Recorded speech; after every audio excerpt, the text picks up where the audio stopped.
우리 명제 이론 4가지라고 했는데 먼저 첫 번째 진리집합이에요.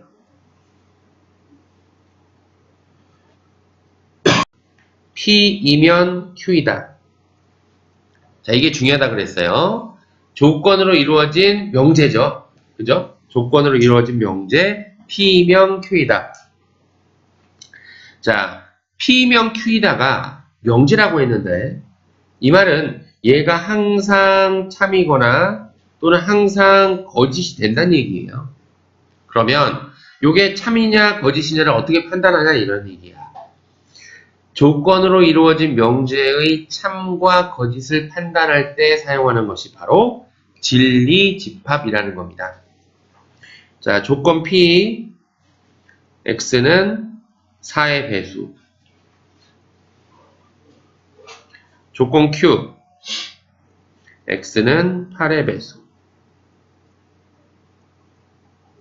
자, 그러면 자, P의 경우 X가 1일 때, 2일 때, 4일 때 참이죠? 약수인데? 잘못 말했죠? 자, 약수로 얘기할게요. 약수. 자, X가 1, 2, 4일 때 참이죠? 맞지?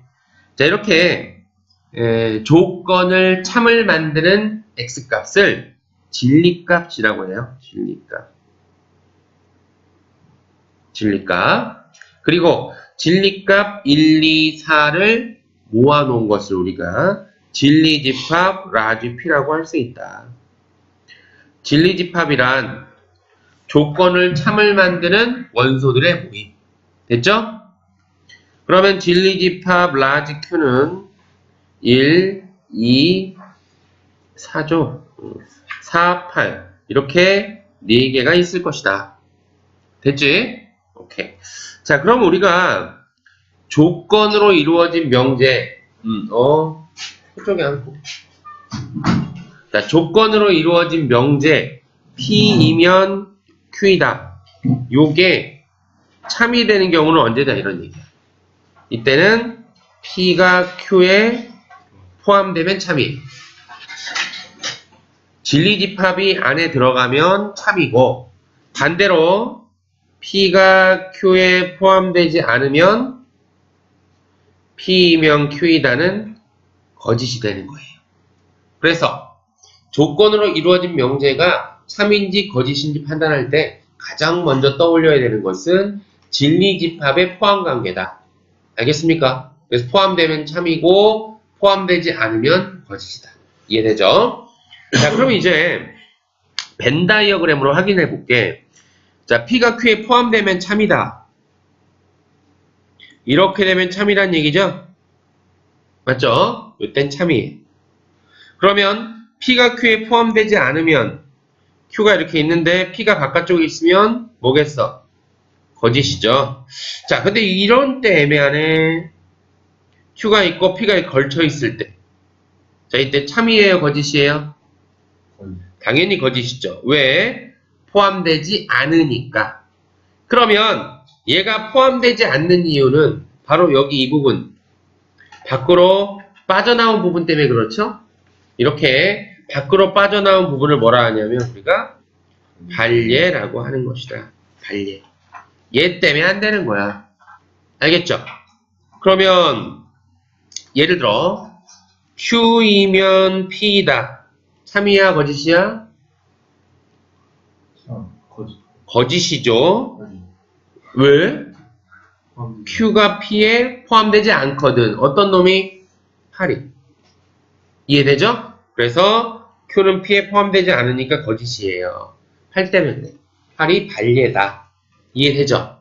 그러면 발예가 8인데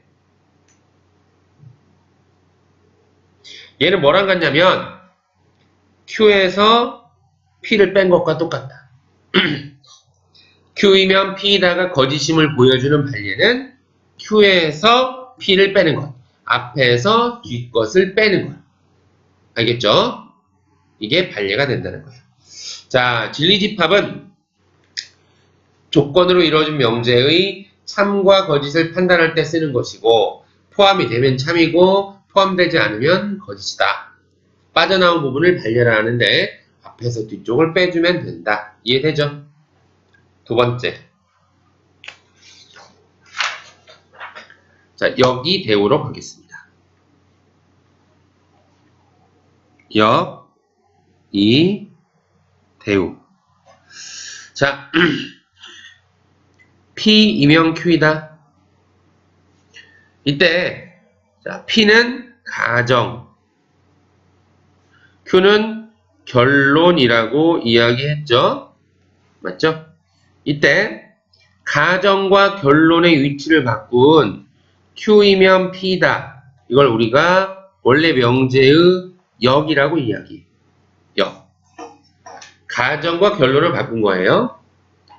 두 번째, 이라는 게 있어. 자, 이는 가정도 부정하고 결론도 부정하는 경우 이라고 이야기합니다. 그 다음에 역과 이를 한꺼번에 한 거 not Q이면 not P다. 이걸 우리가 대우라고 이야기해요. 대우. 근데 보니까 역과 대우는 서로 이관계죠. 이와 대우는 서로 역관계야. 그리고 이와 역은 서로 대우관계가 되면 알 수 있죠? 그죠? 자, 이 역이 대우 중에서 이 대우가 중요해. 되게 중요해요, 대우가. 이 대우가 뭐냐면, 자, 원래 명제와 대우 명제는 서로 참과 거짓이 똑같습니다. 즉, 자, P이면 Q이다가 참이라면 여기 대우도 참이고 또 얘가 거짓이면 대우도 거짓이고. 이해되죠? 요것 때문에 중요한 거예요. 그러면 여기 참이면 이거의 대우인 이도 참이고 이가 참이면 이거의 대우인 역도 참이다. 알겠습니까? 오케이. 자, 대우는 참과 거짓이 똑같기 때문에 중요하다. 그러면 왜 그럼 대우가 원래 거랑 똑같은지를 한번 논리적으로 따져보겠어요. 우리가 P이면 Q이다의 참거짓은 가정이 참이라고 생각했을 때 결론이 참이 되면 참, 결론이 틀리면 거짓이라고 했죠. 가정은 일단 참이라고 생각을 한 거였어. 가정은. 대우를 볼게요. 결론을 부정했습니다. 자, 결론은 아니라 했어. 그랬더니 가정이 맞아, 안 맞아? 안 맞죠? 자, 조건으로 이루어진 명제는 무조건 가정이 맞는다는 데에서 출발해야 되는데 가정과 위배되니까 틀린 거죠. 이해되죠? 자, 이렇게 대우 명제의 참 거짓을 이용해 가지고 증명하는 방법이 바로 귀류법이라는 게 있어. 귀류법. 자, 귀류법은 결론을 부정하여 가정의 위배됨을 보여주는 것이 바로 귀류법이에요. 알겠습니까? 자, 어떤 가정을 하고 우리가 결론을 내렸는데 그 결론을 부정했더니만 가정과 맞지 않아. 그럼 결론을 부정할 수 없다는 얘기죠. 맞지? 이게 바로 귀류법이에요. 자, 얘 하나만 들고 넘어갈게요. 자, 루트 2는 무리수이다. 당연하죠. 이걸 우리가 귀류법으로 증명을 해볼게요. 만약 루트 2가 유리수라면, 자, 유리수의 정의는 분수로 표현 가능한 수죠. 그래서 루트 2를 분수 형태로 썼어요. 이때 m과 n은 서로 소인 정수가 돼야 돼요. 그리고 m은 0이 아니다. 이래야만 이제 유리수가 되는 겁니다. 자, 넘겨서 n은 루트 2m. 양변을 제곱하면 n제곱은 2m제곱. 2m제곱이 짝수죠. 그죠? 그러면 여기서 n제곱도 짝수로 생각하면 되겠죠? 2k라고 놓을게요. 대입해요. 4k제곱은 2m제곱. 그러면 여기서 m제곱도 짝수야. 자, n제곱이 짝수면, 제곱한 게 짝수라는 거는 원래 n도 짝수라는 거죠? 맞습니까? 오케이. 마찬가지로 m제곱, 제곱한 게 짝수면 얘도 짝수라는 거죠. 이렇게 m과 n이 동시에 짝수면 뭐에 위배돼? 서로서라는 가정에 위배되죠. 둘 다 짝수니까. 그러므로 자, 이건 만약에 유리수라는 그 결론을 부정한 것이 틀렸기 때문에 루트 2는 무리수야 라고 말할 수 있다. 귀류법. 증명 이해되죠? 루트 2는 무리수야 해서 가정이 뭐예요? 유리수. 자, 여기서 루트 2는 무리수이다. 즉 우리가 유리수를 분수 형태로 표현할 수 있다라는 가정에서 루트 2는 무리수이다. 이렇게 설명할 수 있을 것 같아. 가정이라고 친다면. 자, 이번에는 3번이에요. 3번. 자, 3번은 뭐였죠? 3단 논법이지? 3단 논법. 자, 3단 논법이란 다음과 같습니다. 자, P이면 Q이다.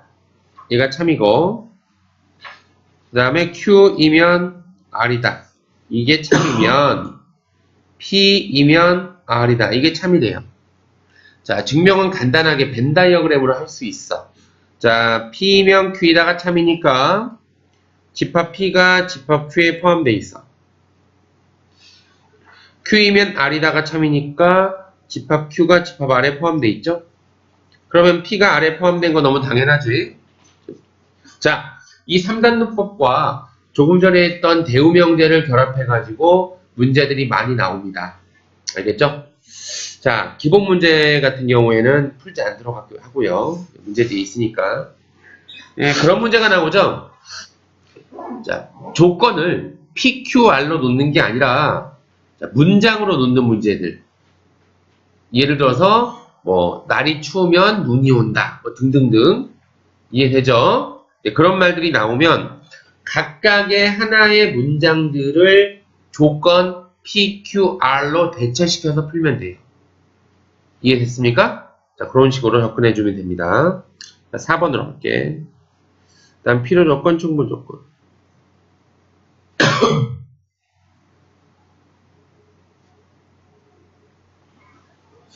자, 필요 조건, 충분 조건이에요. 자, P이면 Q이다. 이게 참이에요. P이면 Q이다가. 자, P이면 Q이다가 만약에 참이 된다고 했을 때 이 가정과 결론에 이름을 붙여놓은 거예요. P는 우리가 충분 조건이라고 이름을 붙였고요. 뒤에는 필요 조건이다 라고 이름을 붙였다. 이해됩니까? 자, 이렇게 생각하면 돼요. 자, P가 Q에 포함이 되어 있어. 맞죠? P가 Q에 들어가기에 충분하다. 이런 뜻이고, 필요 조건은 P가 존재하기 위해서는 반드시 Q가 있어야만 해. 이런 의미를 가진 것이다. 이해되죠? 이름만 붙여놓은 거니까 문제에서 필요 조건, 충분 조건이 나오면 자, 포함관계 또는 여기 있는 이 명제를 보고 우리가 판단하시면 되겠어요. 자, 많이 하는 얘기죠. 여기서 화살표 방향으로 P가 Q에게 총을 쐈다. 그죠? 얘가 총을 쐈으니까 충분 조건. 그리고 얘는 총에 맞아 피를 흘렸다. 그래서 필요 조건. 이렇게 외우면 쉽게 외울 수가 있어. 만약 두 개가 서로 상등이야. 이렇게. 그럼 우리가 필요 충분 조건이라고 얘기하죠. 집합으로 따져보면 집합이 서로 같다는 의미다. 맞습니까? 이렇게. 자, 필요 조건, 충분 조건이었어요. 문제 풀 때 우리가 가끔 그걸 헷갈려. 선생님 앞에 나온 걸 물어본 거예요? 뒤에 나온 걸 물어본 거예요? 자, 앞뒤는 전혀 상관없습니다. 앞에 거 물어보거나 뒤에 거 물어보는 게 아니라 주격 조사가 붙은 걸 물어보는 거예요. 은는 이가 이런 말이 붙은 걸 물어보는 거야. 예를 들어서 자, R이면 S다. 이게 참이래. 그러면 S가 되기 위해서 R은 무슨 조건이에요? 그렇죠. R은 했으니까 R을 물어본 거죠. 반대로 R은 S이기 위한 충분 조건. R은 하고 물어봤잖아. 이해됩니까? 그래서 주격조사 붙은 걸 찾아주세요. 자, 이렇게 해서 명제는 자, 이 실제 용어만 정리를 해주면은 문제 푸는데 큰 어려움은 없을 거니까 여기까지 하겠습니다.